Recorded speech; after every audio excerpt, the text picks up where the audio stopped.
"You'll be safe here." That was the last thing my son said before sliding the bolt from the outside, leaving me standing in the cold lobby of Silver Grove Nursing Home.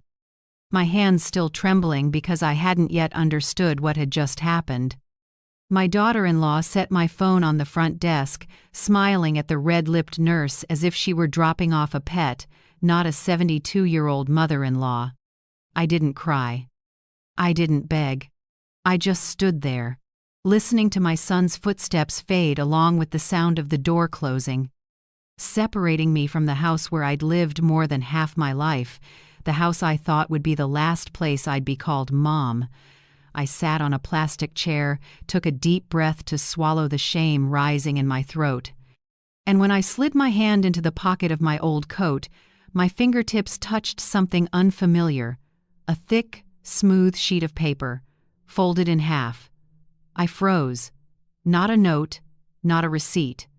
A lottery ticket, still intact. I smiled a small, quiet, bitter smile. They thought they'd just locked me in. What they didn't know was that in that very moment, I had just opened a door to walk myself out to freedom. If you're still listening, tell me where you're watching from. Every comment you leave is another mark in this journey. And if this story has touched you, don't forget to hit like so it can reach even further. My name is Margaret Lane, 72 years old, living in the suburbs of Maine, where autumn paints every road gold and the sea wind blends with the creak of an old porch swing.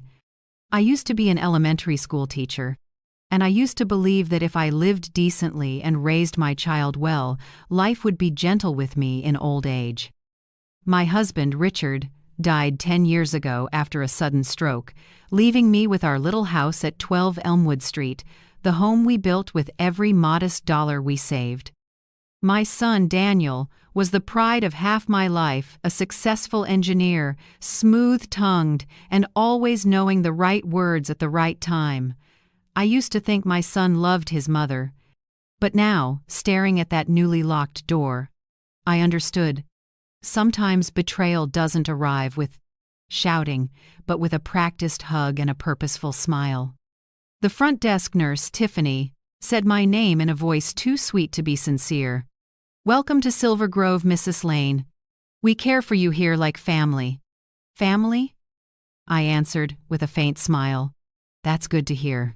She didn't notice my voice was shaking not from fear, but from restrained anger. Another staffer, Megan, gathered my handbag and took my keys, wallet, and phone. "We'll hold these for you so they don't get lost." I wanted to ask, "And my dignity, who will hold that for me?" But I stayed silent. When people treat you like a child, pushing back only convinces them more that you need to be controlled. Room 214. A wooden door with peeling paint, a silvered doorknob flaking away, a bed tucked so tight you couldn't stretch your legs comfortably. On the windowsill sat a photo of Richard. Someone had placed it there to help me feel at home. But nothing here was home. My home was on Elmwood Street, with the creaky porch swing, the wisteria trellis I planted in 1986, and the white curtains Richard used to complain were so thin everyone can see inside. Now, that house had surely been locked up, or worse, cleared out. I brushed my fingers over Richard's photo. "Honey," I whispered. They moved me like they were packing off an old piece of furniture. In the glass, his smile was still as gentle as ever, and that made my heart ache even more. The first night at Silver Grove, I couldn't sleep. Hallway light leaked through the door crack, rubber soles scraped by non-stop, and someone called weakly for a nurse. "I want to go home." No one answered. Loneliness in those walls was thick, heavy as the smell of bleach. The next morning, Tiffany handed me a schedule. "Mrs. Lane, today we have physical therapy and crafts." I just smiled. No one asked if I wanted to join. Here, freedom isn't in the dictionary.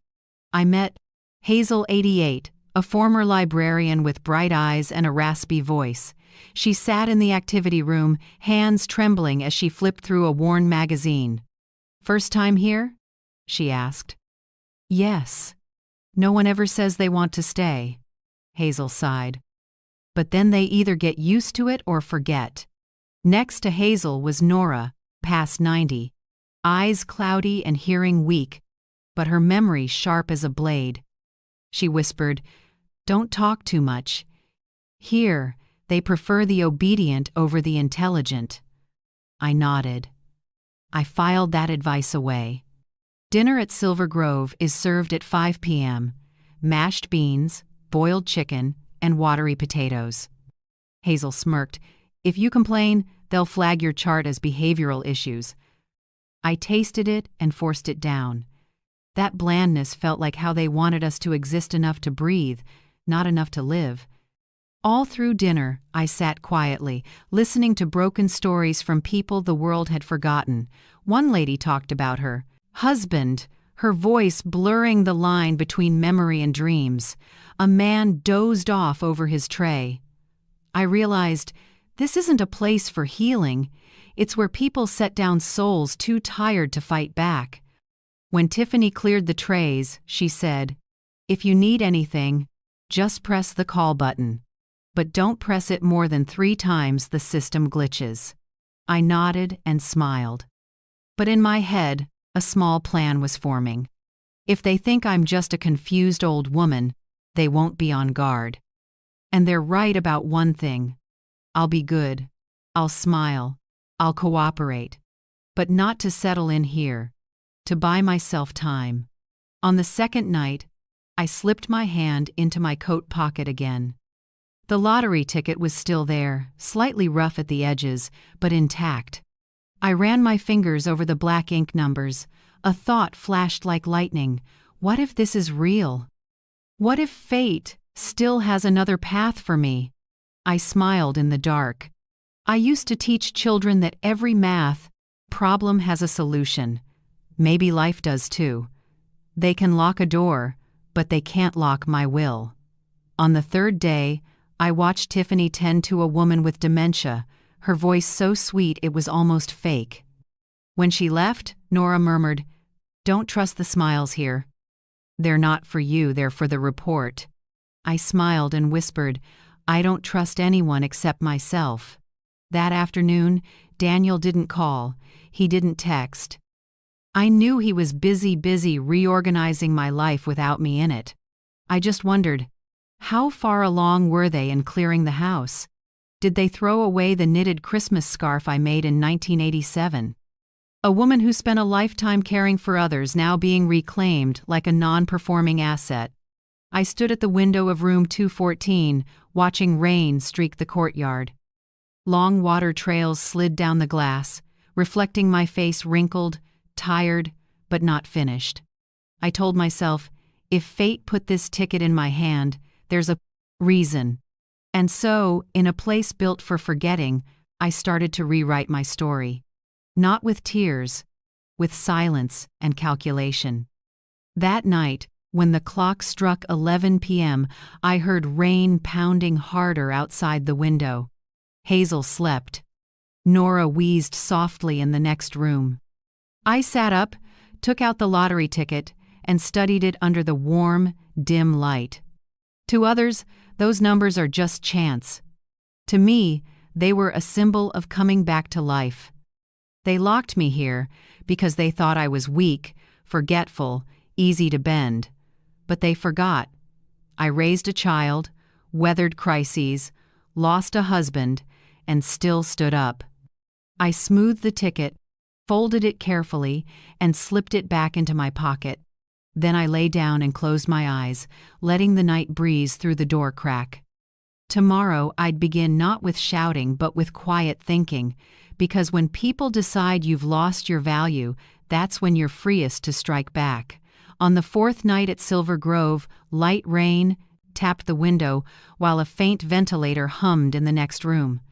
I lay in bed, eyes wide open, watching the hallway lights spill through the door crack. Every time a nurse walked by, those rubber soles thudded, steady as the heartbeat of a place that never sleeps. I knew I wouldn't rest. Something in my pocket kept calling me the lottery ticket. When the wall clock reached 12:30 a.m., I got out of bed. The yellow light washed across the cold tile, throwing a thin, ghostly version of me on the floor. I pulled on a cardigan, grabbed my worn reading glasses, and stepped out. The desk was deserted. Only Megan, the night shift nurse, sat glued to her phone, earbuds in, a tiny drumbeat leaking out. I cleared my throat. She startled, tugged out one earbud. "Oh, Mrs. Lane, can't sleep?" "I'm sorry," I rasped, voice like wind. "I need to make a call. It's urgent. I forgot to turn off the heater at home." Megan pursed her lips. "But you don't live there anymore." "I know, but my neighbor keeps a spare key. If I don't call, I'll worry all night." She sighed. "All right. Just a few minutes." She pushed the desk phone toward me. My fingers trembled as I dialed. I didn't call a neighbor. I called the Powerball line. A cool, automated voice guided each step. I read the numbers on the ticket, one by one, breathing between entries. The result appeared. I checked again. Then a third time, just to be sure I wasn't misreading. Everything matched. I stood still, as if the world had paused. $61.8 million. A number unreal and distant, suddenly small enough to fit in my palm. Not a miracle. An opportunity, and for the first time in years, the choice was mine. Megan glanced up. "Everything okay, Mrs. Lane?" I gave her a calm smile. "All set, thank you. I can sleep now." I went back to my room, heart still pounding. Hazel slept, breathing evenly, her wrinkled face at peace.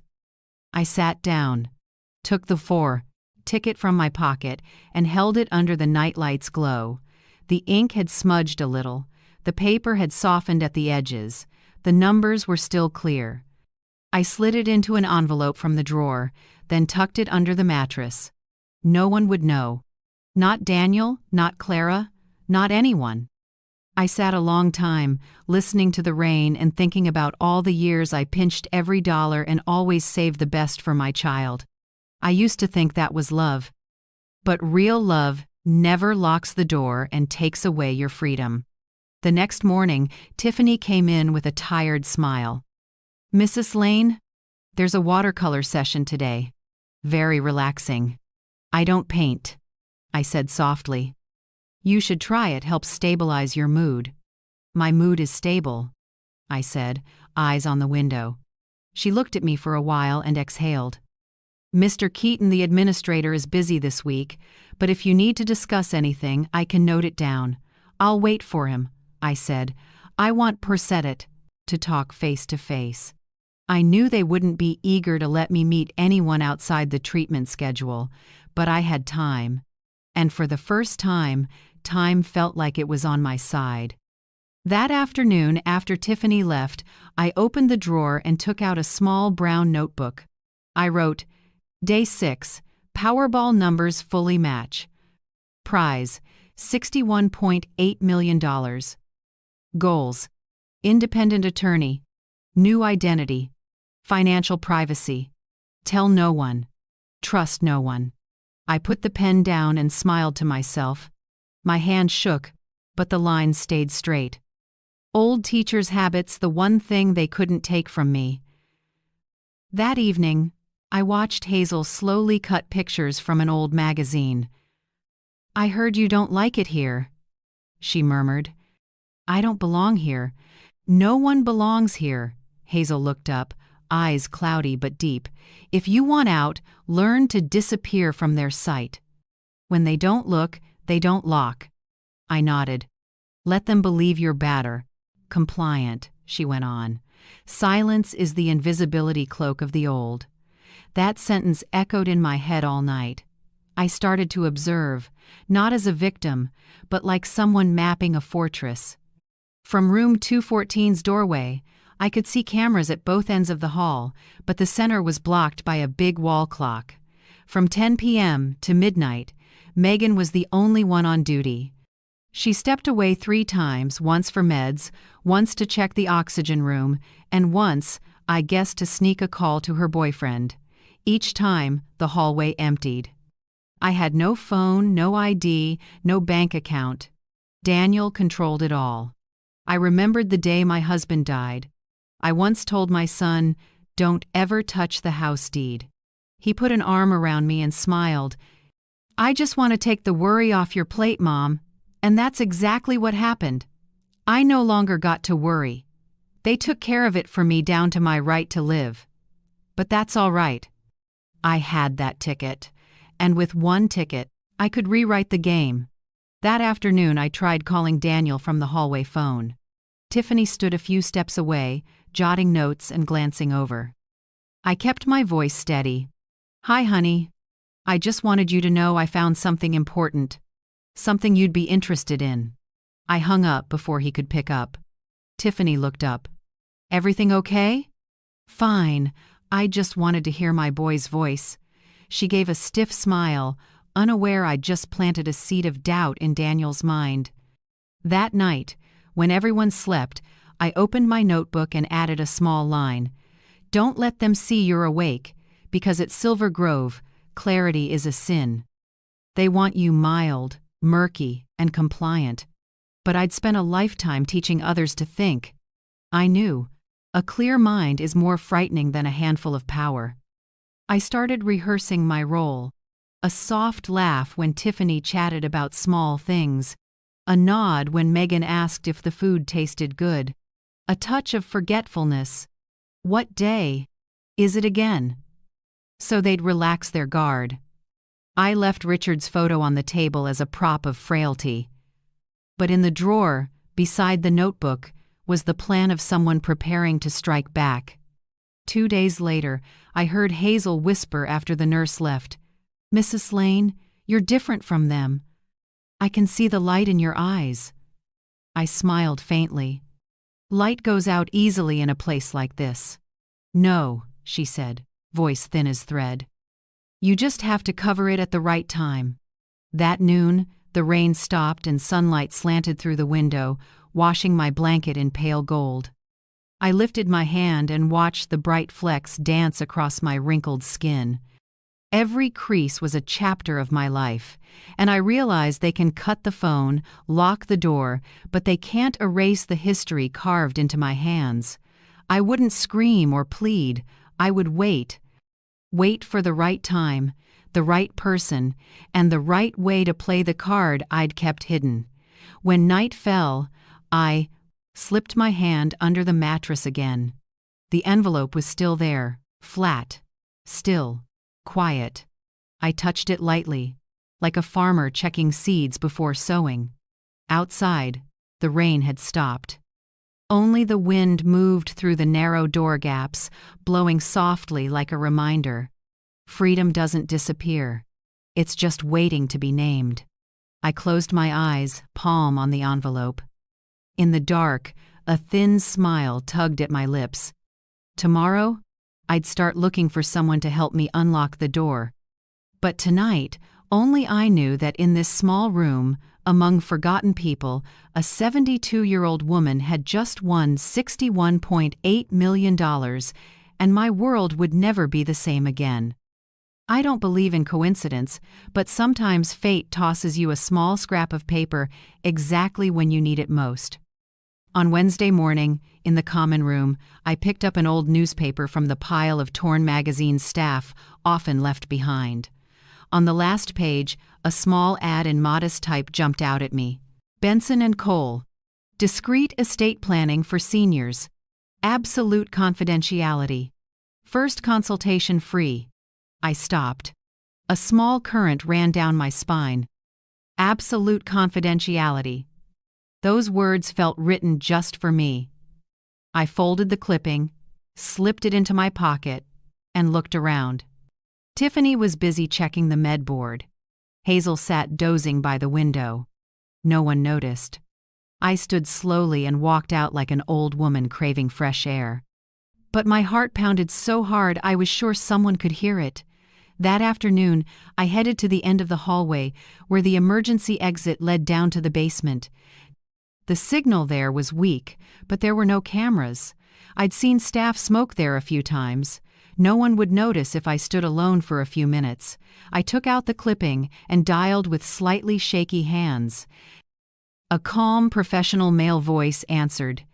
"Benson and Cole Law Offices. This is Andrew Benson. How can I help you?" I took a breath. "Hello, I'm calling about provision. Setting up a private trust for a senior. I want to keep my identity confidential." "Absolutely. May I have your name?" I hesitated, then said Martha Lane. "Not Margaret. I needed a different name just in case." "Pleasure to speak with you, Mrs. Lane," he said. "Could you come to our office?" "No," I replied, firm. "I'm at a special care facility. I can only meet here." He was quiet for a few seconds, considering. Then, "All right. I can arrange that. Friday, 2:30 p.m. Where shall we meet?" "In the back garden at Silver Grove. Few people pass through." "Understood. I'll be there." The call ended, and I stood still a moment, listening to my heartbeat thud in the tight space. I'd just set the first brick of my freedom. 2 days later, I prepared like someone heading into battle. I washed my hair, combed it neat, and wore an old beige cardigan worn but clean. From the drawer, I took the envelope with the ticket and I checked it again. The paper was flat, uncreased. I slid it into the innermost pocket of my coat, tucked like a treasure. At noon, I told Tiffany I wanted to sit in the garden to get some air while reading. She didn't suspect a thing, only warned, "Don't go beyond the camera area." I nodded and smiled politely. 2:20 p.m. I sat on a weathered concrete bench, pretended to read, and watched the back gate. Sunlight slipped through the leaves, dappling the ground. My heart hammered. At 2:32, a dark blue sedan pulled in. The door opened and a middle-aged man stepped out. Gray suit, blue tie, tall and lean, moving with quiet steadiness. He carried a black leather briefcase. "Mrs. Lane?" he asked gently, eyes calm but intent. I nodded. "Yes, thank you for coming." We chose a small table in the garden, tucked behind the maples.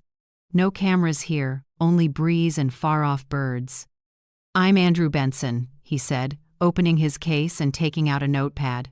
"I specialize in trusts and privacy protection. Could you tell me a bit about your situation?"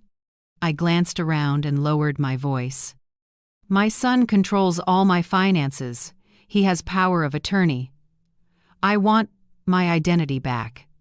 And I have an asset that needs to be protected."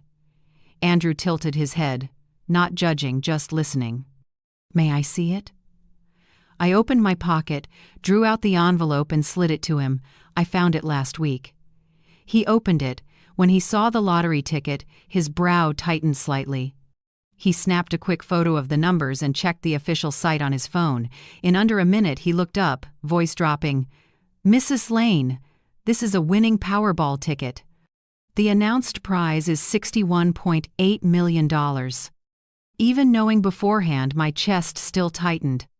I pressed my lips together and gave a small nod. "I need you to keep it safe." He pushed up a shirt sleeve and met my eyes. "And I will if you agree to follow every step I lay out. From now on, you may not tell anyone, including family. Do you understand?" "I do. I've been betrayed once. There won't be a second time." Andrew began sketching on a sheet of paper. "First, we verify identity and create a blind trust. That way, no one knows who the real owner is. The name on the paperwork will be Lydia Westfield, fully lawful, completely separate from you. The funds will move into the trust through our office, avoiding legal risk." I watched each stroke of his pen. Every line felt like a door I thought had been locked forever. "Once the money is transferred," he continued, "you can designate beneficiaries. If you want to keep it quiet, only you and I will know." I thought for a moment and said, "I want only one person to benefit." "Who?" "My granddaughter Emily Ross. She's 21, in college. She's the only one in the family who has never treated me like a burden.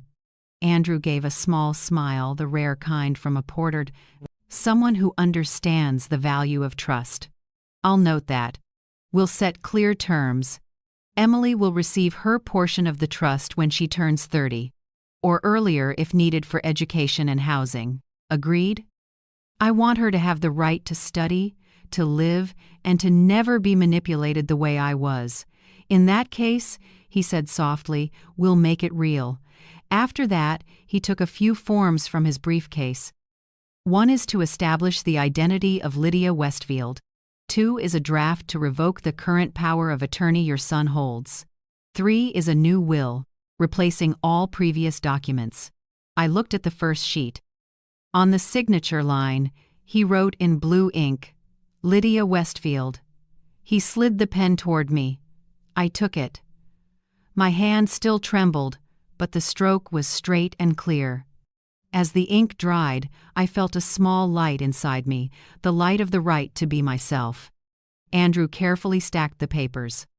I'll keep the originals and send copies to a secure mailbox I set up. Every step will be completed within 72 hours. All you need to do is wait. I asked, what if Daniel finds out? He won't be able to. Everything is done under the name Lydia. Any financial access he has to the old files will be temporarily frozen during review. I nodded. Good. I don't want revenge, but I want him to understand his mother was never stupid. Andrew chuckled lightly. I like the way you put it. Most of my clients just want to hide. You want to stand up.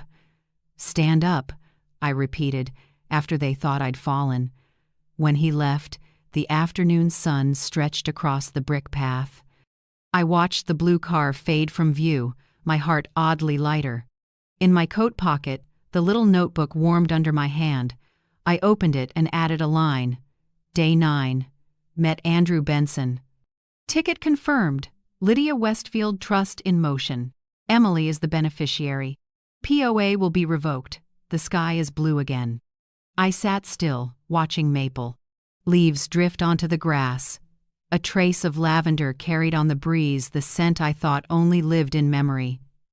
In a place considered the final stop of a life, I had found the first turn toward freedom. And for the first time since stepping into Silver Grove, I felt the light wasn't just coming from the window, it was coming from inside me. 3 days after the garden meeting, I received a thick, cream-colored envelope, unsealed, labeled simply, Documents for Lydia W. Tiffany thought it was junk mail and slid it across the meal tray. You've got mail, probably some insurance spam. I smiled and took it gently. Thank you. I waited until she left the room to open it. Inside was a short typed letter and a thin stack of papers, neatly clipped with a brass fastener. Mrs. Lane, the ticket has been verified. The anonymous claim process has begun. Legal name on file, Lydia Westfield. All accounts are opened at a private bank within a secure system for a blind trust. After taxes and administrative costs, the net total is $43.4 million. The new will has been formalized. All documents previously signed or interfered with by Mr. Daniel Lane now void. Please maintain absolute confidentiality until I contact you again. Andrew Benson. I read each line over and over, like someone holding her own birth certificate for the first time. 43.4 million. I couldn't picture what that number looked like in real life, but it wasn't just money. It was proof that I still existed, that my signature still had value. That afternoon, Tiffany stopped by with a bright smile. You look happy today. Good news? I closed my notebook and smiled kindly. Nothing much. I just remembered the pumpkin pie recipe my husband loved. Aw, that's sweet, she said, and left. I was getting better at harmless answers. I had learned how to make them believe I was gentle, clueless, and safe, just like a soldier once. Learned to hold his breath on a battlefield. Whenever they asked, "Do you need anything?" I smiled. Just a little sunshine. Has your son visited? I answered, "He's probably busy, young people, you know." Every answer was soft and harmless, easing their suspicion. Meanwhile, each night I documented my progress in small, even letters. Day 12. Lottery ticket verified. Alias Lydia Westfield active. Blind trust established successfully. After taxes, $43,400,000. Emily receives a small portion, locked until age 30. New will effective. Daniel has no authority. I looked at the line, "Daniel has no authority," for a long time. It felt like a prayer, quiet but sacred. The next morning, Andrew called. His voice was steady and calm as always, but I heard a hint of relief. "Congratulations, Lydia. Everything is on track. May I call you Andrew?" "Of course, Margaret." I laughed softly. "Thank you for action. Not forgetting my real name." He continued, "I want to remind you, do not contact the lottery or the bank directly. All channels go through my office. One small mistake and your anonymity is gone." "I understand," I said. "After years of being controlled by others, I don't intend to ruin this myself." He paused for a few seconds, then said, "I've sent a copy of the new will. It's sealed under the name Lydia Westfield, but the contents reflect you entirely. From now on, you have rights not only over your assets, but over your life." I didn't answer. I just felt my eyes sting. I've signed dozens of papers in my life, contracts, insurance, savings, but none ever felt like this. One small sheet, enough to erase a betrayer's claim to power over me.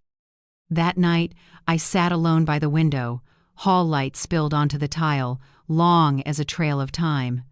I took the last document from Andrew's envelope, a copy of the order nullifying the old power of attorney. In the upper left corner, a red seal stood out, revoked and replaced. I set my finger on it and felt the raised lines. "Do you see this, Richard?" I whispered. "They don't control me anymore." I didn't cry. I just felt lighter, as if a stone I'd carried for 10 years had finally slipped off my chest. But this joy wasn't for showing off. I knew one careless word could topple the tower I was building. Daniel might not be as smart as he thinks, but he knows the smell of money. So I began to play the perfect mother in his imagination. Whenever Tiffany asked if I wanted to call my son, I nodded. Yes, of course. He's always busy with work. Once, they connected me. The call lasted exactly 2 minutes. "Hi, Mom," Daniel said, overly cheerful. "You doing okay? Are they feeding you well?" "Very well, Daniel. They're taking excellent care of me here." "Good. I just want you to be at ease. Clara and I are planning to sell some old stuff. Do you need excellent today? Anything saved?" I paused a beat. "No need, honey. Keep whatever you need. I already have everything." I heard a faint exhale on the other end, the sound of someone who thinks he's winning. "I'm glad you feel that way," he said, and hung up. I set the phone down and smiled. Yes, I already have everything, just not in the way he thinks. That night, I opened my notebook and wrote a new line. "I'm not here for revenge. I'm here to reclaim my name." I wrote those 4 words slowly, shaping each stroke. I used to think that if I got old enough, I wouldn't need dignity anymore, just peace. But it turns out, you can't have peace if your dignity is buried. One late afternoon, I called Emily. It had been nearly 3 months since I'd last heard her voice. "Grandma?"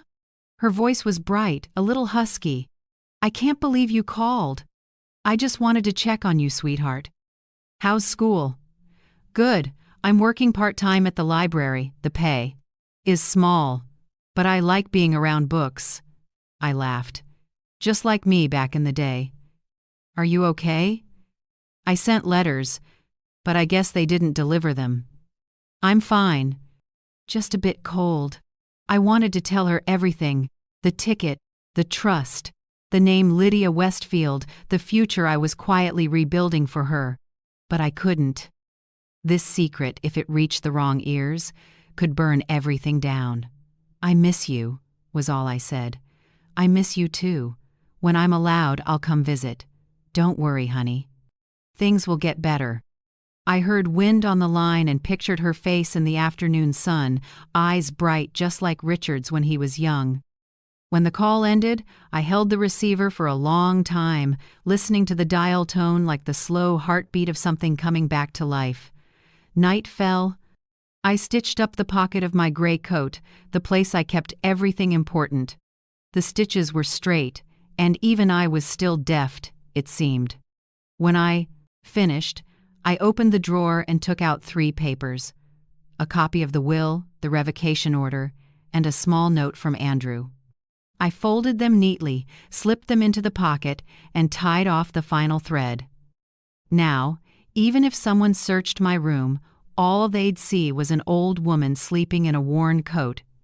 No one would know that inside that fabric was my entire life reborn. I lay down and listened to the wind outside the eaves. Silver Grove was the same place. White walls, disinfectant smell, dragging rubber soles. But inside me, something had changed. The first day I came here, they said, "You'll be safe here." Now I knew safety doesn't live in walls. Safety lives in knowing who you are, and in no one having the right to take that away. After more than a month at Silver Grove, I learned the most important thing: how to exist without letting anyone notice I was watching. I didn't ask questions, didn't comment, didn't attend group therapy. I just sat still, smiled, and watched. And in that silence, the whole world of this place came into sharp focus before my eyes, raw, broken, and chillingly real. In the mornings, when nurses walked the hall with the med carts, I noticed the pink pills were always short by 1 in the tray. The recipient didn't remember, and the giver pretended not to see. One day, a skeptical patient asked, "I took a different kind yesterday, didn't I?" Tiffany, the blonde nurse, just smiled, syrup sweet. "Sweetie, don't worry. You're mistaken. Pills are all the same." I noticed that every time Tiffany said "sweetie," it meant she was irritated or hiding something. She used her gentle tone like a cover to stretch over her holes. The elderly here had no choice but to believe, because there was no one else to trust. And Mr. Keaton, the administrator, always walked into a room with a proper smile. He had a habit of placing a hand on people's shoulders when he talked, as if to prove he cared, when really it was to mark territory. "We're here for you, Mrs. Slane," he said during the most recent room check. "Silver Grove is your second home." I nodded and smiled like a good student. "Yes, except I don't have a key," he laughed, not sure whether I was being sincere or sarcastic. At noon, when housekeeping came through, I saw Owen, the cleaning guy, quietly roll his cart into a corner of the hallway, pull out a small bottle of liquor hidden in a clean trash bag, take a gulp, swallow hard, then spray air freshener to mask the smell. I said nothing. I didn't write it down. Not because I was complicit, but because I didn't need attention. At Silver Grove, whoever makes noise gets watched, and I needed to be absolutely invisible. In the afternoon, I walked the garden. Hazel sat on a stone bench, a purple wool scarf around her neck. She said softly, "They can't see you, Margaret." I smiled. "I hope so. Invisibility has privileges," she said, voice rough. "You see it all, hear it all, and no one remembers your face. That's the power." I nodded. Hazel always understood without me saying much. One Saturday morning, Tiffany came in, cheerier than usual. "You have a visitor today, Mrs. Lane." "Your son." I looked at the door. Daniel stood there. Blue shirt, glossy shoes, paper bag in hand like a dutiful son visiting his mother. But to me, he was a stranger wearing a familiar face. "Hi, Mom," he said, his voice warm in a practiced way. "Are you getting used to it?" I nodded, smiling lightly. "Everyone here is very kind." "You don't have to worry." He pulled a chair across from me, set the bag down. "I brought some of those waffles you like." Oh, and I've been thinking about the property taxes on Elmwood Street. The house has been empty so long, and the taxes are high. I looked straight into my son's eyes. What do you plan to do? Sell it, Mom. Keep it simple. I have a buyer interested. The money will go into a joint account. You'll still get your share. When I heard my son talk about selling the house I had protected my whole life, my chest tightened. Maybe it wasn't the walls I mourned, but the realization that my love had been priced. What about you? In that conversation, was there a sentence that hit you the hardest, one you can't forget? Tell me in the comments below. I want to know what your heart felt when you heard a son speak to his mother like that. I gave a thin smile. A joint account? Like the house papers, right? Daniel froze for a second. Then his voice shifted softer. Mom, I'm only trying to help. That house is run down. No one's taking care of it. I was quiet for a few seconds, then said slowly, I found a piece of paper in an old coat the other day. He blinked. What paper? A paper that you'd be very interested in if you knew what it was. His face paled just a flicker, but he couldn't stop it. What paper? He asked again, voice higher. I shook my head and smiled. Nothing, just a piece of paper. But I'll keep it safe. He stood, stiff. Don't worry me, Mom. I just want you to be stable. I have to go. All right, I said. Drive carefully. The door closed. I stayed seated, listening to his footsteps fade down the hall. Inside me rose a taste both sour and sweet, like someone who set a trap successfully, yet still felt sorry for the creature that walked into it. That afternoon, Hazel looked at me and asked softly, "You're smiling more than usual today. Something happened?" "Nothing, Hazel," I said. "I just remembered an old lesson." "What lesson?" "When people think you're weak, let them. The longer they think it, the less guarded they are." She nodded, cloudy eyes brightening as if she understood better than anyone. That evening, I opened my small journal under the dim yellow light and wrote, "Daniel visited. Same smile, same voice, same words. He wants to sell Elmwood Street." I mentioned a paper in my coat. He turned pale. Another brick in the wall. I closed the notebook and blew out the light. In the hallway, Tiffany's rubber soles sounded again, along with her familiar call. "Sweetie, meds time." I chuckled softly in the dark. Maybe for the first time since I came to Silver Grove, I wasn't afraid of that call anymore. Because I knew I had become part of the wall, a crack in the system they couldn't see. And from the shadows, I was rebuilding my world, one brick at a time. That night, the phone in my room rang softly. I grabbed it quickly, not wanting to wake Hazel. "Grandma?" Emily's voice was small, shaky. "Dad said he's going to sell your car, the silver one Grandpa bought you back then." I closed my eyes. "That car, Richard picked it for me and said, 'It fits your hands.' I heard it at dinner," Emily rushed on. "I didn't want you to be blindsided." I took a breath. "Thank you, sweetheart. Don't worry. I know what they'll do before they do it." "Are you okay?" "Better than ever." After the call, I sat in the dark. A light breeze slipped through the door crack, carrying the smell of lavender from the garden. I laid a hand on my chest and felt my heartbeat steady. No fear, only quiet resolve. I opened my journal and added one last line. The car, another brick in the wall. Every move they make, everything they take, only strengthens the foundation I'm building. Then I closed the notebook and set it on the nightstand. Outside, Silver Grove burned bright all night, but I knew that in that very light, no one could see me. I had become invisible, and in that invisibility, I was stronger than ever.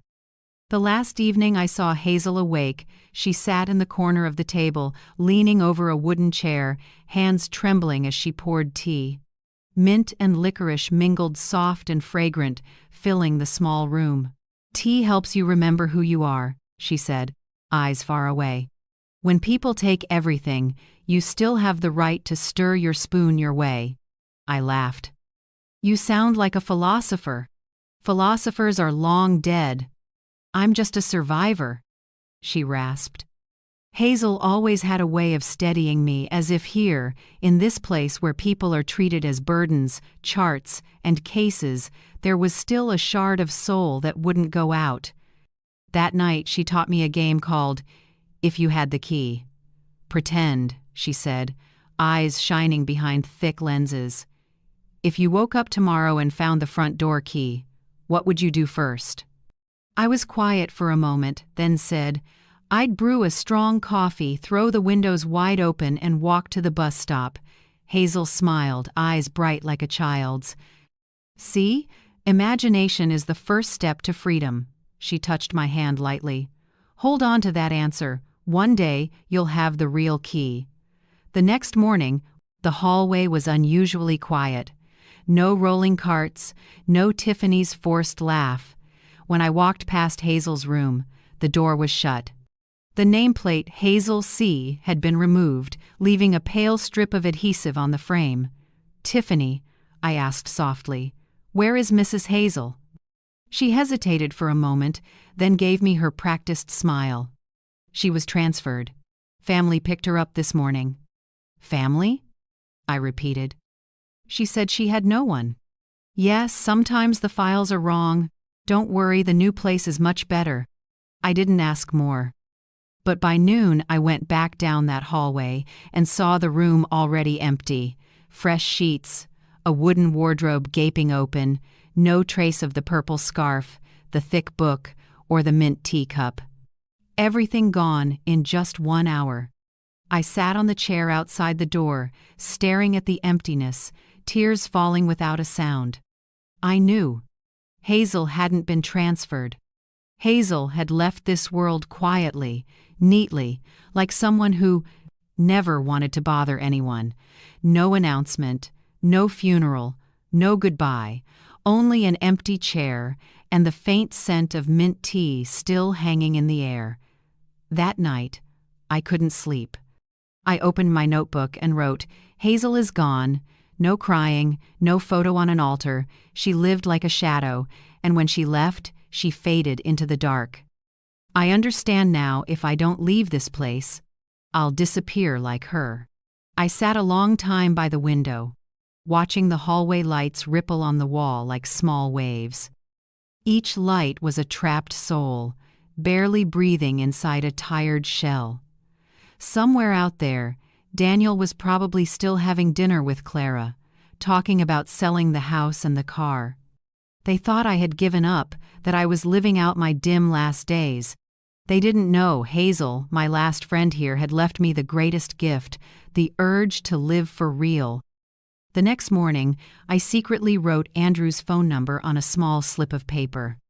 I folded it and quietly slid it under Nora's pillow. Nora, almost blind but with a frighteningly sharp memory.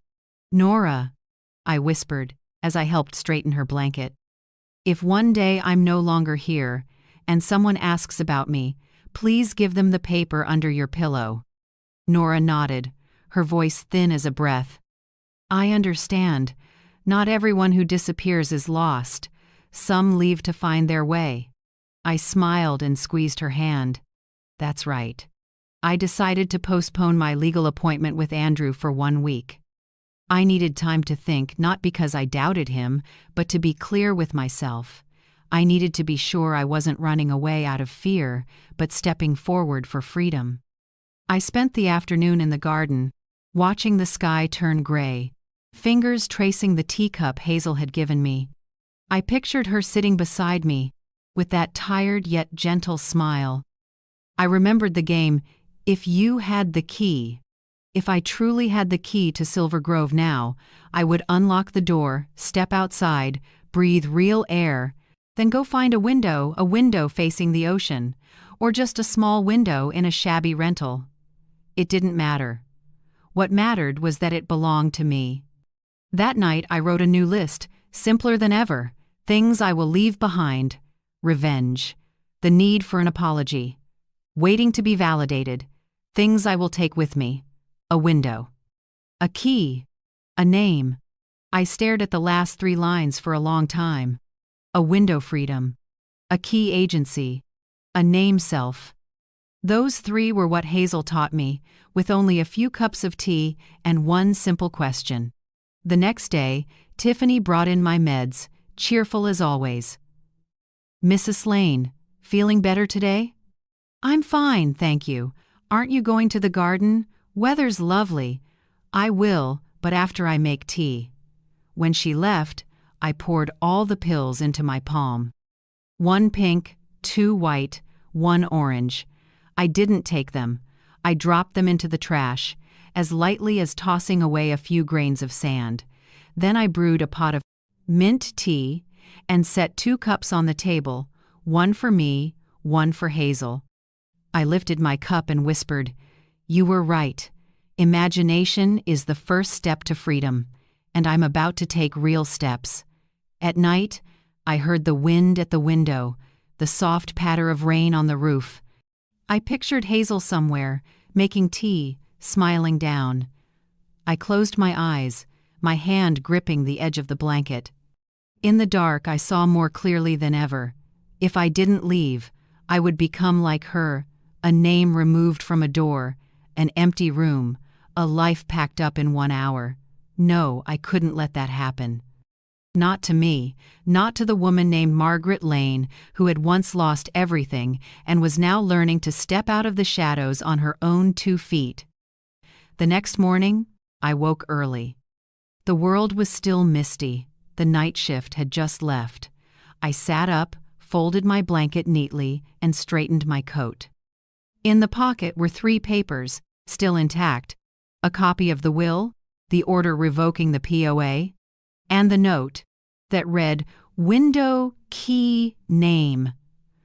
I smiled and touched the pocket as if touching my heart. "Rest well, Hazel," I whispered. "I'll live the rest of this life for both of us." And I knew it was time to prepare for the next step, leaving Silver Grove. Not by escaping, but by walking out as someone with a name, with rights, and with a future. 2 weeks after Hazel's death, the air in Silver Grove was still thick with disinfectant, but inside me, another scent had risen, the scent of preparation. I had spent enough time watching, learning, waiting. Now it was time to pull the first thread from the skein. Daniel and Clara had wrapped around me. One quiet morning, Tiffany brought a thick envelope stamped with the Harborstone Realty logo in the upper left corner. "Mrs. Lane, you've got mail," she said, setting it on the table. "Looks very professional, probably some agents." I nodded, keeping my face dull. "Thank you." Tiffany didn't know that envelope. Wasn't a coincidence, it was bait Andrew and I had prepared carefully. Inside was a letter of interest to purchase Elmwood House, my old home, valuing it at $1.35 million. The tone was polite and formal. "Dear owner, Harborstone Realty expresses sincere interest in purchasing the property at 12 Elmwood Street. The area is being developed into a high-end residential district, and we are prepared to negotiate within a range of $1.3 to $1.4 million, depending on condition. Please contact our office directly at 617-428 XXXX. Ask for Mr. Andrew Benson, legal representative of the company." I read it 3 times, then smiled. Andrew had gotten every detail right: embossed logo, heavy stock, a postmarked envelope that looked authentic. But the most delicate touch wasn't in the letter, it was in the recipient. The letter wasn't addressed to me. It was sent to Clara Lane, who was living in that house and who was always home at 10 a.m., the exact time she usually went live to cook and show off the vintage kitchen my mother-in-law gifted us. The courier wore a proper delivery uniform, arrived on the dot, and knocked 3 times. I could picture it: Clara in a silk dress, mid-sentence, "The secret to a good soufflé is..." Turning to take the letter. her face freezing at the words, "Offer for purchase, 12 Elmwood Street." She would definitely open it immediately, before ending the live stream. That afternoon, Emily called, her voice a mix of amazement and delight. "Grandma, Dad and Mom are freaking out. Someone just sent a letter offering to buy the house for over $1 million. Mom says sell it, Dad says don't touch it because your name's still on it." I let her spill it all out, then answered gently, "Not everything they stand on belongs to them, Emily." There was a few seconds of silence, then a small laugh. "Grandma, what are you doing?" "Sometimes people need a reminder of where they're standing, sweetheart." That evening, the phone rang in my room. This time it wasn't Emily. Daniel's voice trembled, hurried. "Mom, did you get a letter from Harborstone?" "They sent it by mistake. I'm handling it." "What letter?" I asked, feigning innocence. "The purchase offer. They're saying $1.5 million. Don't worry about it. I'll deal with them." "Oh, but I'm still the owner, right?" He went quiet for a few seconds. "Yes, legally you are." "But the power of attorney, I remember revoking that," I said slowly. "They should call my lawyer, not you." Only his heavy breathing remained. "Mom, you have a lawyer?" "Yes," I said. "A real one, not someone who lies to get my money." He hung up without another word. The next morning, I went to the common room where Tiffany was arranging papers for the routine assessment. "Tiffany, I need a copy printed," I said evenly. "A letter confirming I have not authorized anyone to sell property in my name, Margaret Lane." "Oh, of course. Who should I send it to?" "I'll send it myself. Just print it on Silver Grove letterhead, please." People believe those more. She smiled, unsuspecting. When the printout came, I reviewed it carefully, signed it, and placed it in a small envelope. But I didn't seal it. I made sure it sat right on the edge of the desk, exactly where Mr. Keaton, the administrator, usually stopped to sign forms late in the morning. As expected, when I returned, the envelope was gone. That afternoon, I sat in the garden watching sunlight filter through the leaves. Andrew called, his voice low with contained excitement. "They've reached out." Clara called the office this morning, sounding panicked. She asked if my firm truly intends to buy the house. I said we're reviewing the legal status and need the lawful owner to confirm. I gave a small laugh. "Good. The fish has bitten. What would you like me to do now?" "For now, silence. Let them marinate in their fear." By evening, Daniel called again. "Mom, please meet with me." "Just once." I sat in my chair, listening to the rain on the eaves, his voice cracking over the line. "I don't understand what's happening. They're saying I don't have the right to sell the house." "I think someone's manipulating you." "I'm still perfectly capable of manipulating myself," I said calmly. "If you want to meet, speak through my lawyer. As for Elmwood Street, you should learn how to live without it." I hung up before he could say anything else. That night, I opened my notebook and wrote, Day 18. Andrew sent Harborstone letter. Clara received reacted as predicted. Daniel panicked. I sent the no authorization letter, one fish on the line. I'm waiting for the first thread to pull free. I set down the pen and listened to the steady rain outside.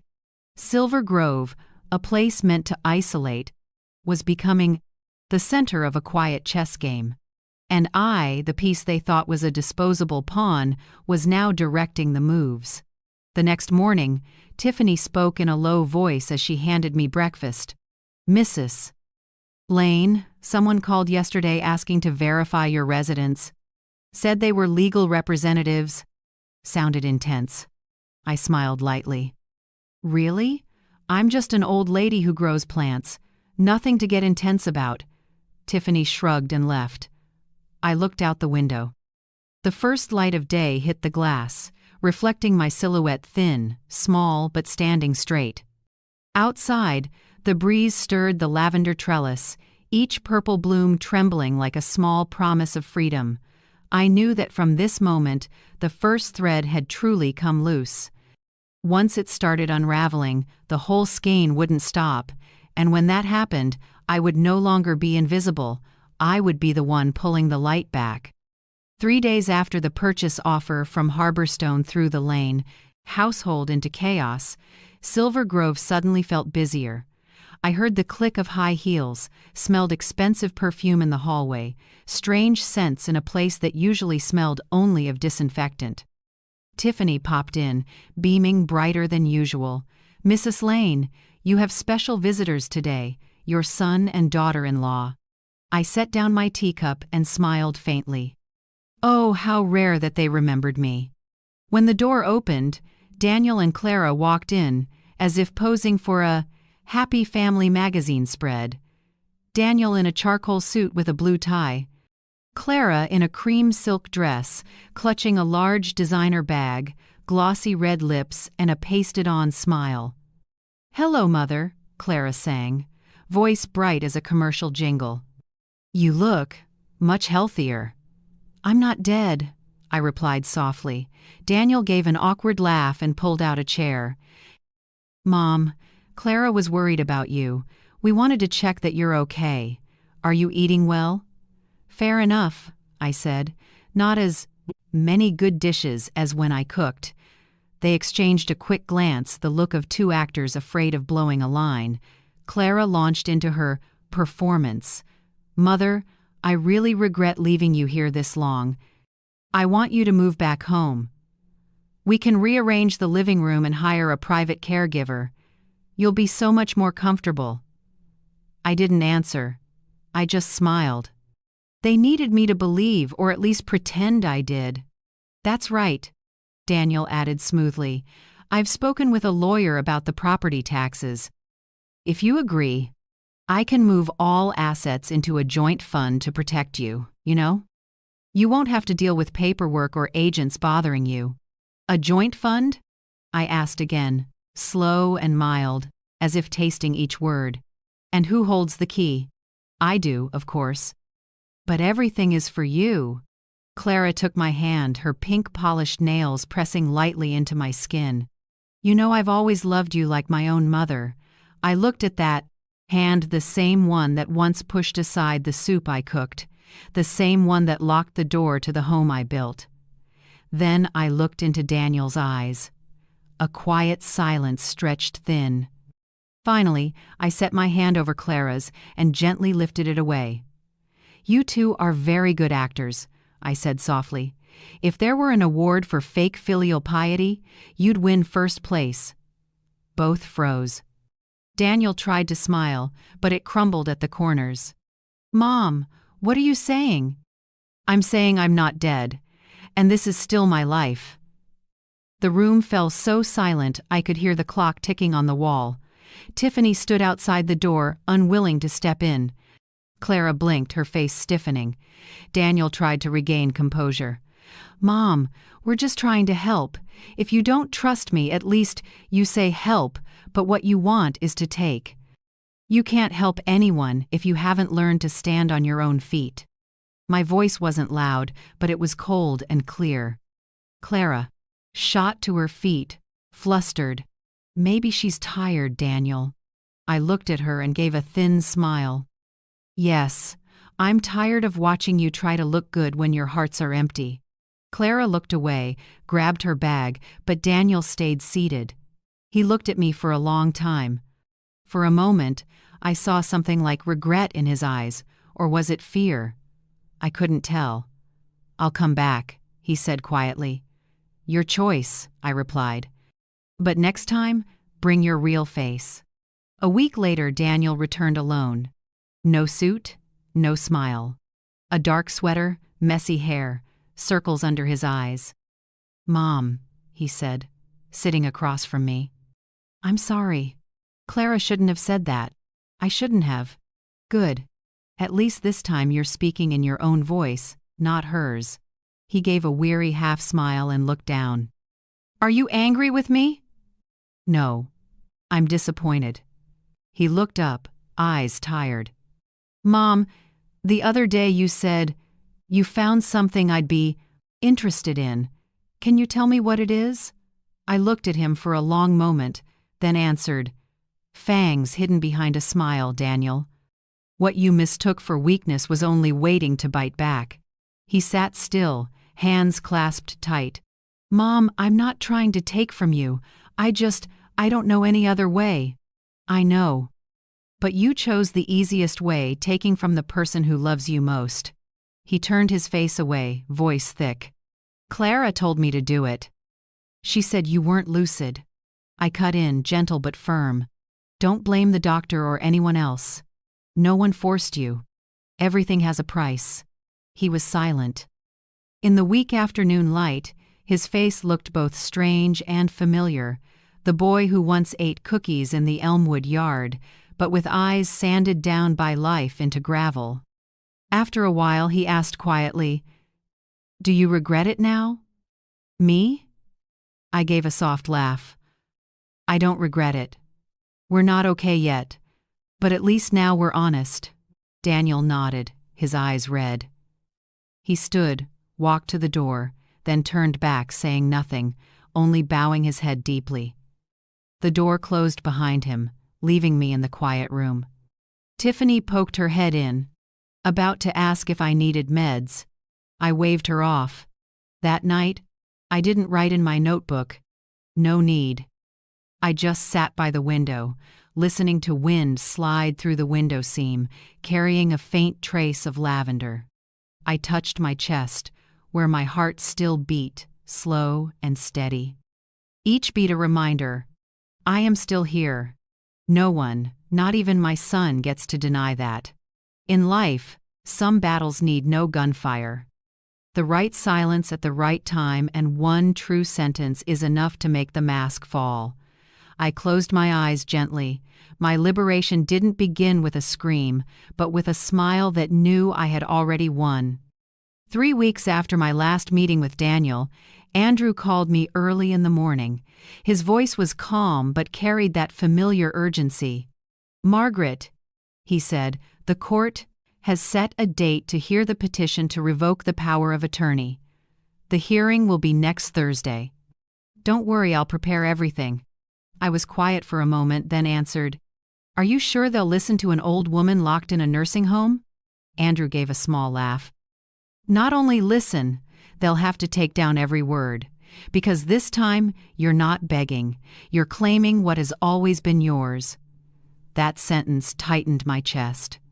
For years, I'd grown used to bowing my head, ducking the waves. This time, I would walk up on shore soaked, but standing straight. That morning, Tiffany helped me pick out clothes. She didn't ask much, just looked at me longer than usual. Do you have an important appointment? Yes, I said. I have a conversation with my own life. She chuckled, not understanding, and didn't dare ask more. Andrew arrived in a sleek black car, the back seat smelling of new leather. He opened the door and helped me in, careful, as if lifting something more precious than money. Are you ready? I've been ready since the day they locked the door. The courtroom was small, with a low ceiling. Light from the windows stretched a yellow band across the dark wood floor. Only 6 rows of benches. Everything was so simple it calmed me. Daniel was already seated on the other side, in a black suit with a loose tie. His head was bowed, hands clasped, looking strangely small. Clara was nowhere in sight. Maybe she knew this place had no room for performances. The judge, a middle-aged man with salt and pepper hair and a stern gaze, entered. We all rose. He sat, voice firm. We are here on the petition to revoke the power of attorney held by Mr. Daniel Lane over Mrs. Margaret Lane. Counsel for the petitioner, proceed. Andrew stood. His voice was clear, steady, without theatrics. Your Honor, my client Mrs. Margaret Lane was coerced into signing a general power of attorney, without counsel, without an independent psychological evaluation, and was then placed into a care facility against her will. We submit financial records, correspondence, and a copy of the listing email offering the sale of the Elmwood House property sent from Mr. Daniel Lane's account. He produced a thick file, every section tabbed. The rustle of pages sounded like cool blades cutting into the truth. The judge glanced through, frowning. "Do you have evidence she was forced into the facility?" Andrew nodded. "Yes, Your Honor. This is an audio recording from a nurse's cell phone and a statement from an EMT witness confirming Mrs. Lane was alert, objected to admission, but was transported under family authorization." I looked at Daniel. His shoulders flickered. He avoided my eyes. Andrew continued, "We also submit an independent psychological evaluation from a physician affiliated with Boston University. Conclusion: Mrs. Margaret Lane is fully lucid, oriented to time and place, and understands the legal consequences of her actions." The judge gave a small nod, turned a few more pages, then looked at me, voice low. "Mrs. Lane, anything you'd like to add?" I stood. My hands trembled a little, but my voice didn't. "Your Honor, I only want to say this. I am not ill. I was betrayed. They didn't take me for treatment, they took me to make me invisible. I never signed anything of my own free will. And today, I'm here to take back my name." No one spoke, just the light tap of a pen on the bench. The judge studied me, then nodded. "I understand, Mrs. Lane." He turned to Daniel. "Mr. Lane, your response." Daniel swallowed, his voice tight. "Your Honor, I only wanted to protect my mother. The doctor said she wasn't well, and Clara, my wife, said if we didn't do it, she'd lose all her money. I wasn't trying to take anything. Do you have proof of that?" the judge asked. Silence. Daniel's clenched hands went pale. After a few seconds, the judge leaned back, took off his glasses, and spoke clearly. "The court finds no basis to conclude that Mrs. Margaret Lane lacks capacity. All powers of attorney held by Mr. Daniel Lane are revoked effective immediately. The court orders a freeze on all related accounts and recognizes Mrs. Margaret Lane as the sole lawful owner of the property at 12 Elmwood Street." He struck the gavel. One short knock, but it echoed far. I sat still for a few seconds, as if my heart had just been cut free from a cord that had cinched it for years. Andrew looked over and gave a small nod. "It's done." I looked at him, smiled faintly. "No, Andrew, now it starts." As I stood, Daniel stepped closer, lips twitching. "Mom, I don't need the money, I mean it." I looked at him, the window light on the face of the boy I once lulled to sleep. "Good," I said slowly. "Because you will never touch it." He wanted to say more, but I had already turned away. My steps were firm, lighter than the hallway breeze. Outside the courthouse, sunlight spilled over the steps, bright gold. I inhaled, lungs filling like it was the first true air I'd breathed in years. Andrew walked beside me, silent. He knew some victories don't need celebration, only quiet to feel them.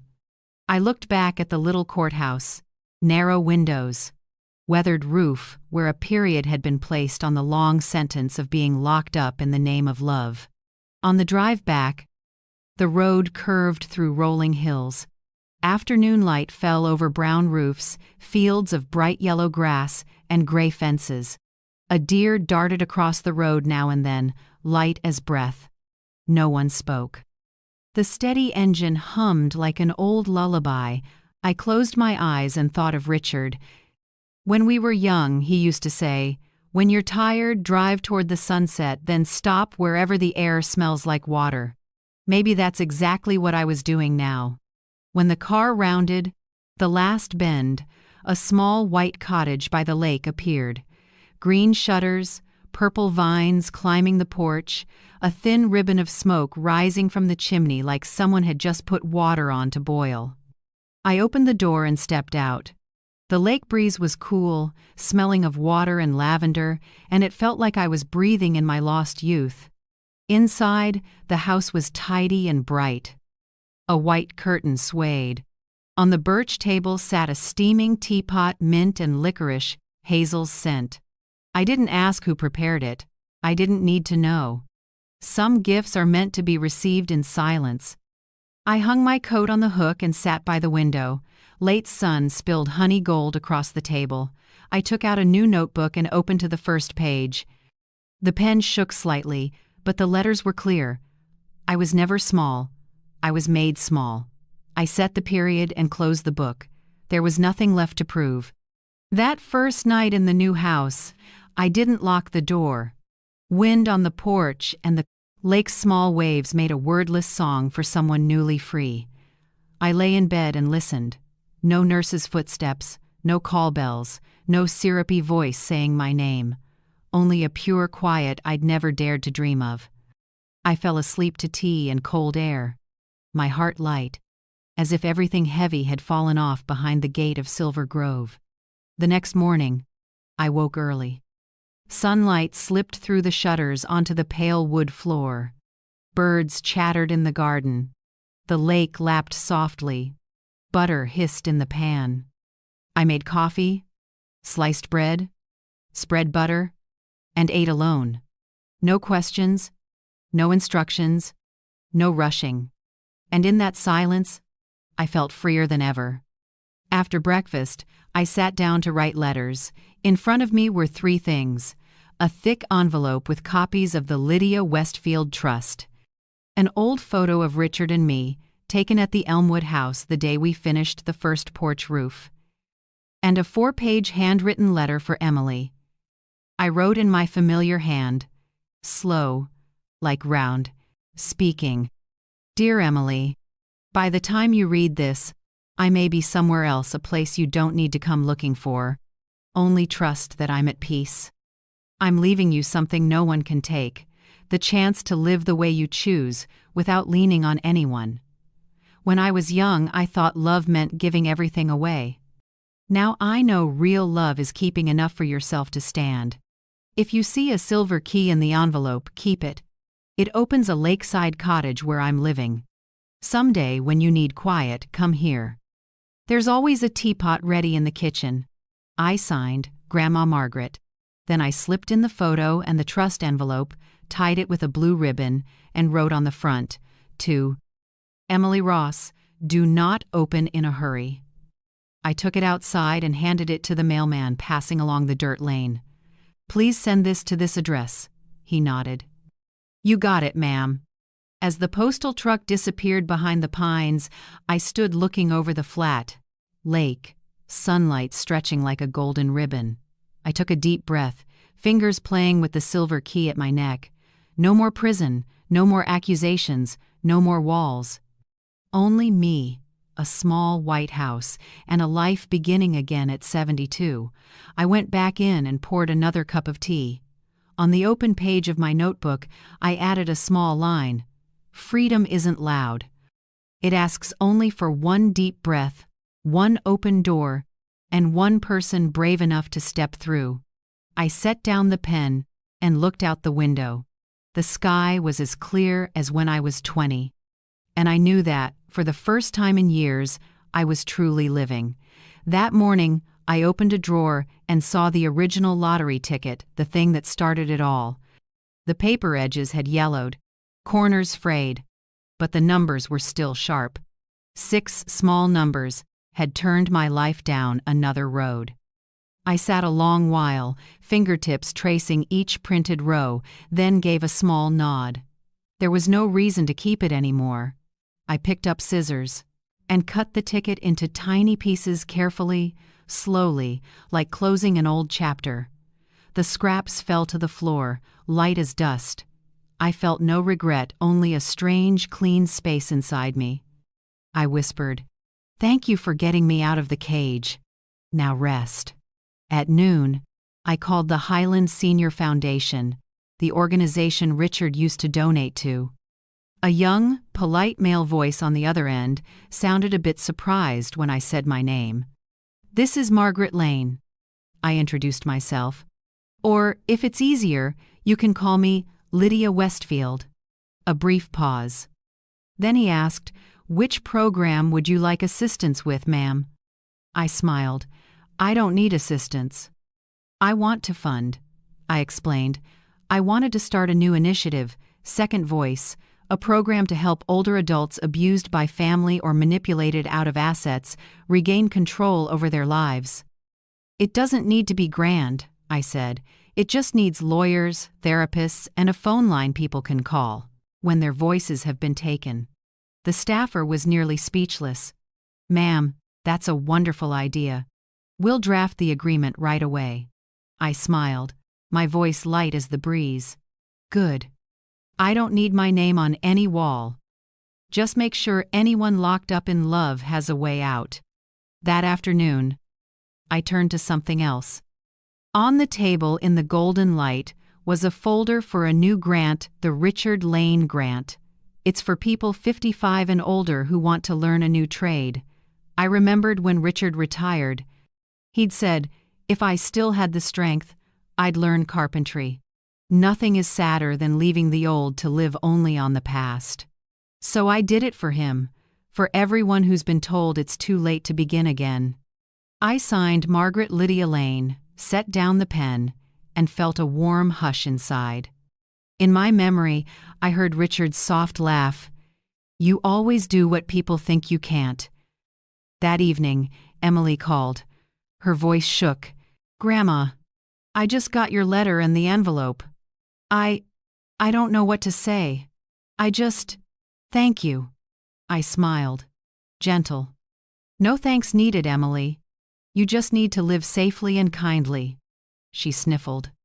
"Grandma, I miss you so much." "I miss you too," I said, "but now you have to learn to stand on your own. I only need to know you're safe." "I'm safe," she whispered. That was the sentence I'd dreamed of hearing, not from my son, but from a granddaughter who understands me with her heart, not with her interests. After that call, I wrote another letter to Daniel. Not long, not bitter, just clear and cool.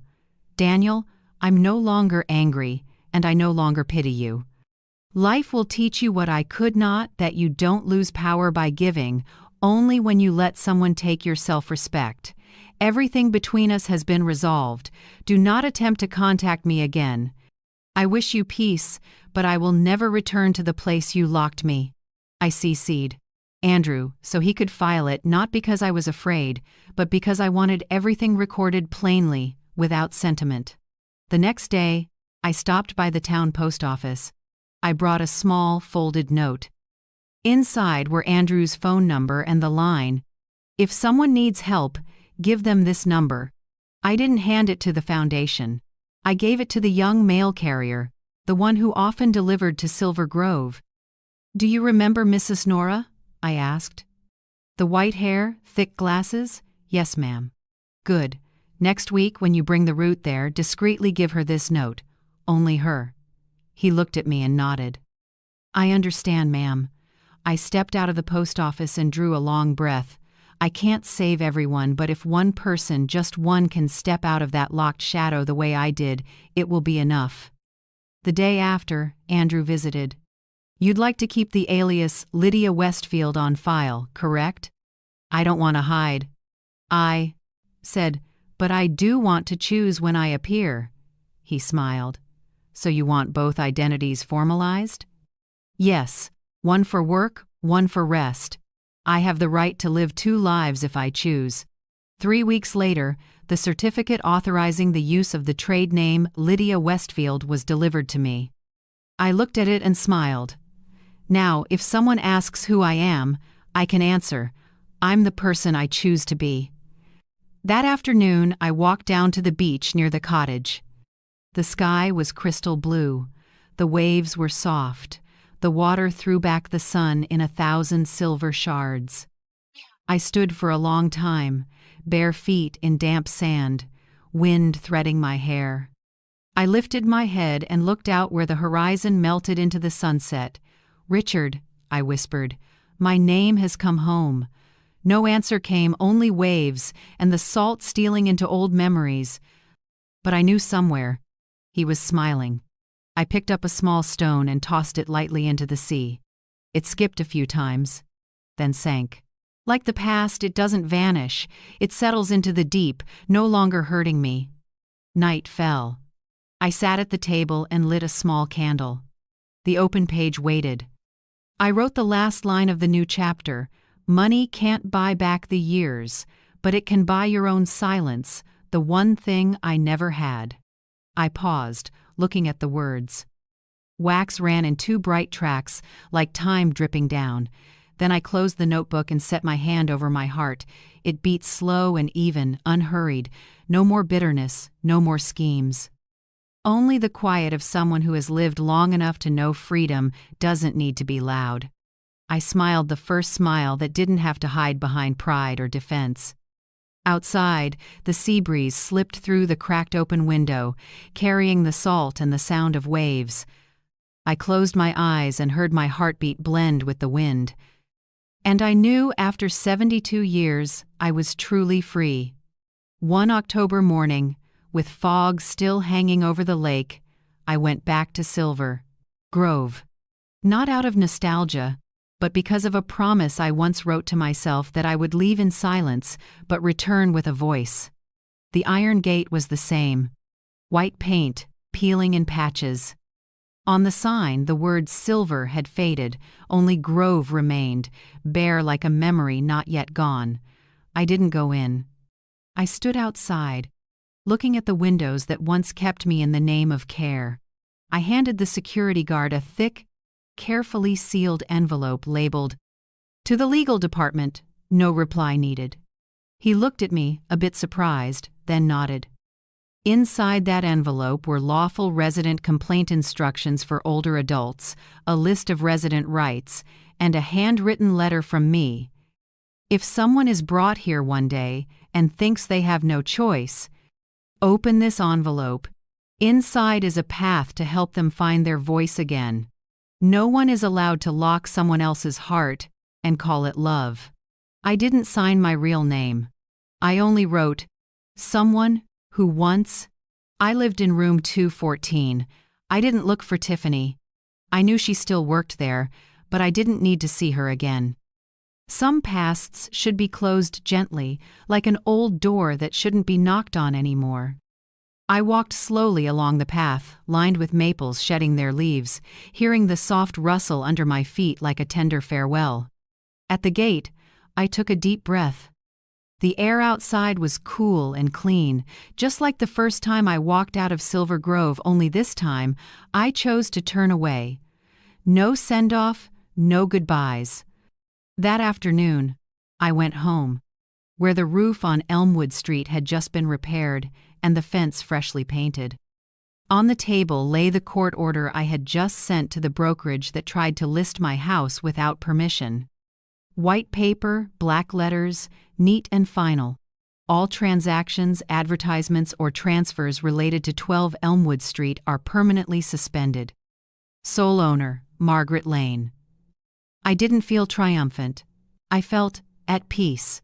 Because sometimes justice doesn't arrive with the knock of a gavel, but with the quiet of someone who no longer fears losing anything.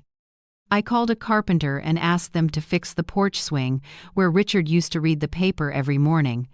When the carpenter asked if I wanted a new bench instead, I shook my head. No, keep the old creak. It's the heartbeat of this house. That evening, after they left, I made tea and took it out to the porch. I set another small cup on the table. The chair beside me was empty. "This one's for Hazel," I whispered.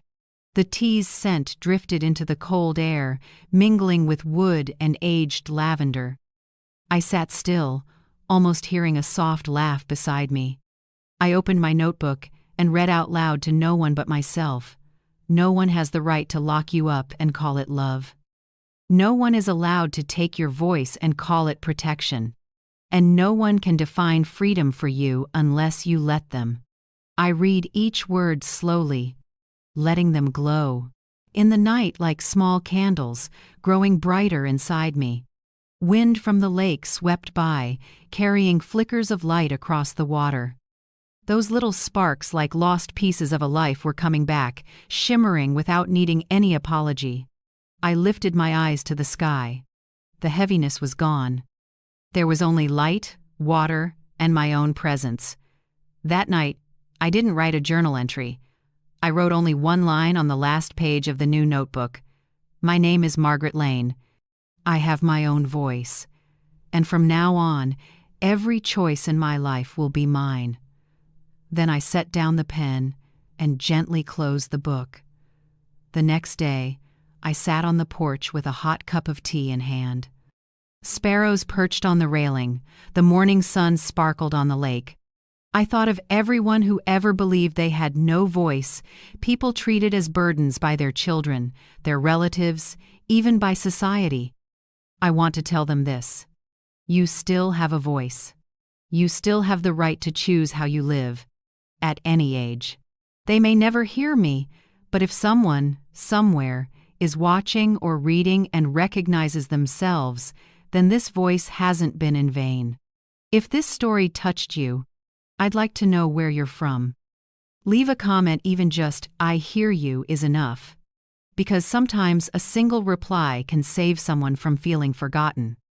And if you have ever been, or are now, locked inside something called care, share what you would do if, at 72, someone locked the door and said it was out of love. Thank you for staying until the last moment of this story. Your presence tells me this voice is not meaningless. If what I shared matters to you, please like, subscribe, or share this story so someone somewhere knows they aren't alone. Because every comment you leave, every share you make, is a key that opens a door for someone still trapped in silence. I lifted my cup and smiled. The wind brushed the lake again, the light melted into the water, and I knew I was home.